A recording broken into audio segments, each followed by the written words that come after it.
Hello বন্ধুরা, তোমাদের সকল জেক্সপো এবং ভূগোলের পরীক্ষার্থীদের স্বাগত জানাই আমাদের এডুকেশন বাংলা ইউটিউব চ্যানেলে।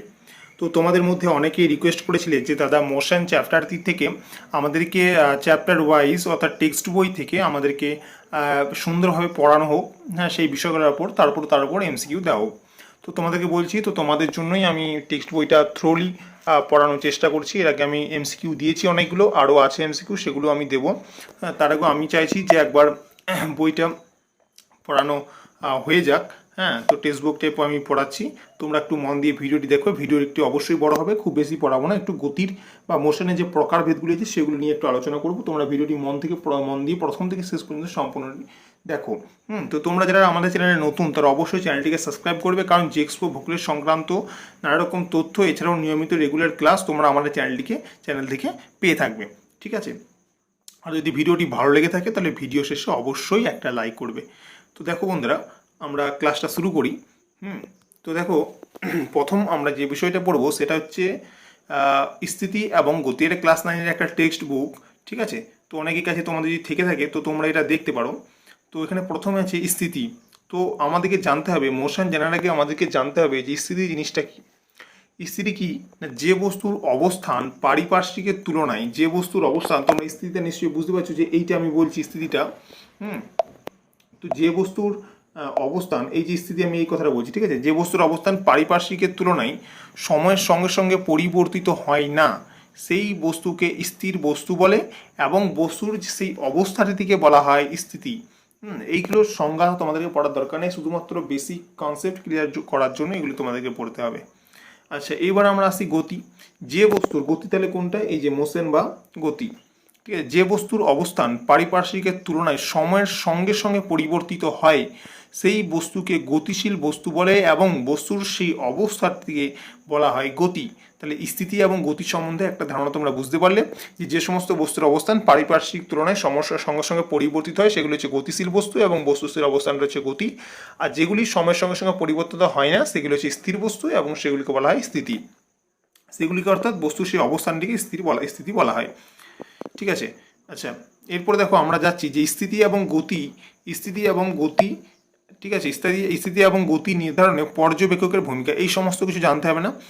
এখানে এই জায়গাটা একটু জানো, আমি দেখো একটু হাইলাইট করে দিচ্ছি, এই জায়গাটা একটু জানবে।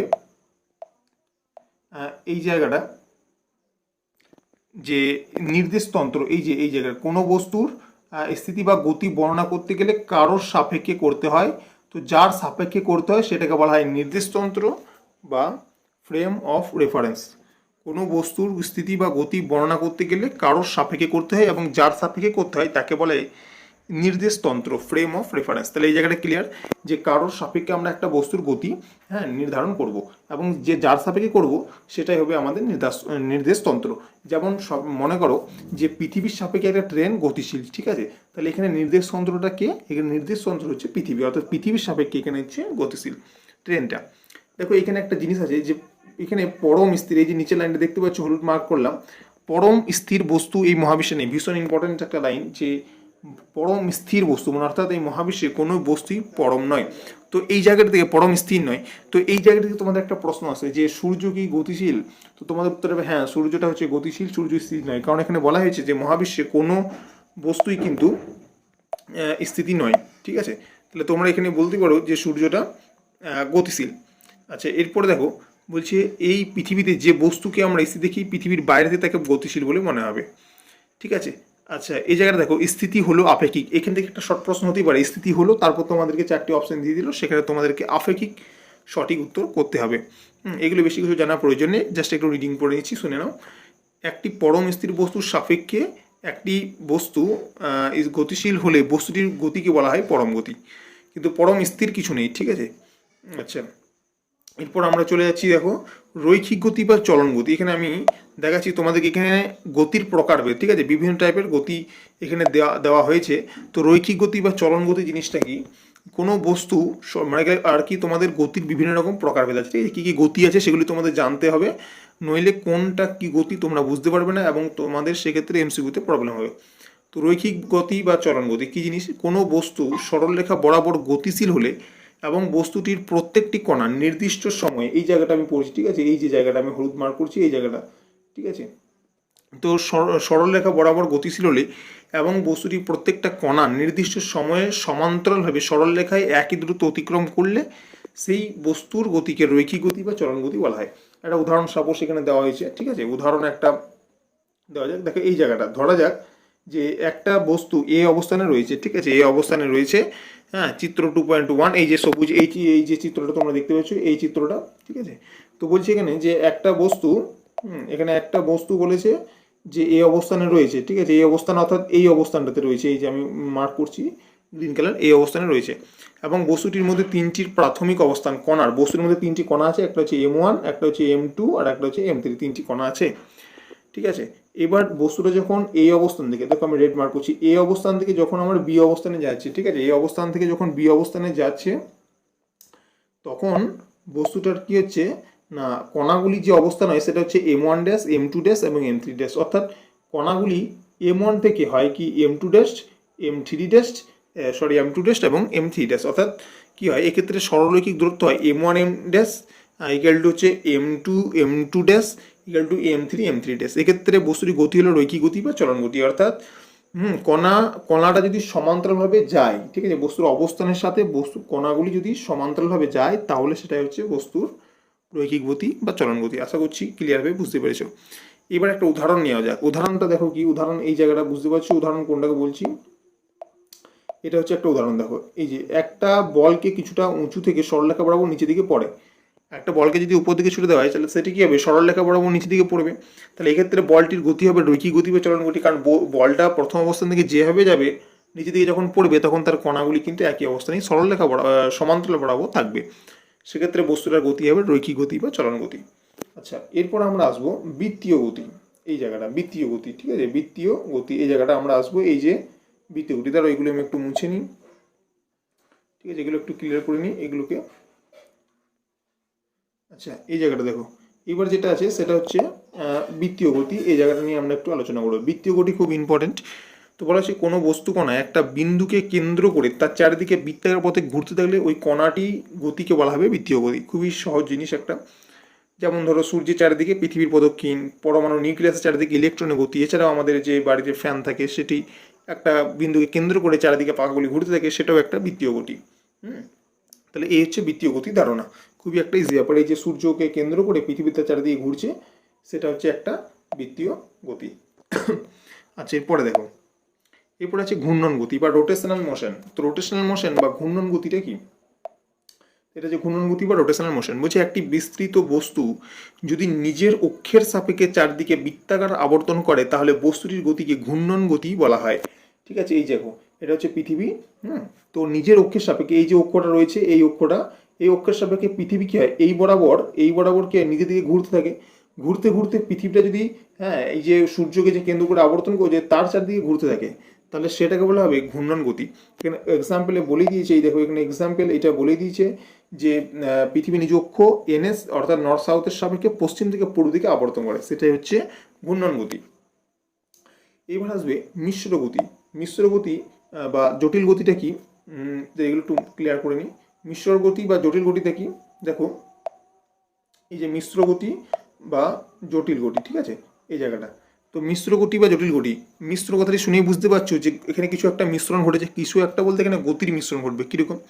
যদি কোনো বস্তুর গতি চলন ও ঘূর্ণন গতির মিশ্রণে সম্পন্ন হয় তাহলে সেই বস্তুর গতিকে মিশ্র গতি বা জটিল গতি বলা হয়।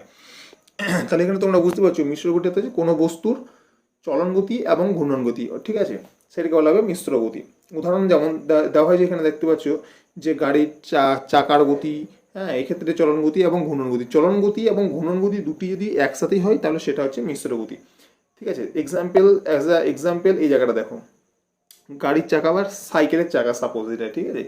তো চাকাটা কী হয়, নিজে ঘুরে এবং নিজে ঘুরতে ঘুরতে সামনের দিকে এগিয়ে যায়। তাহলে যখন নিজে ঘুরছে তখন সেটা হচ্ছে ঘূর্ণন গতি, এবং যখন সামনের দিকে এগিয়ে যাচ্ছে তখন সেটা হচ্ছে চলন গতি।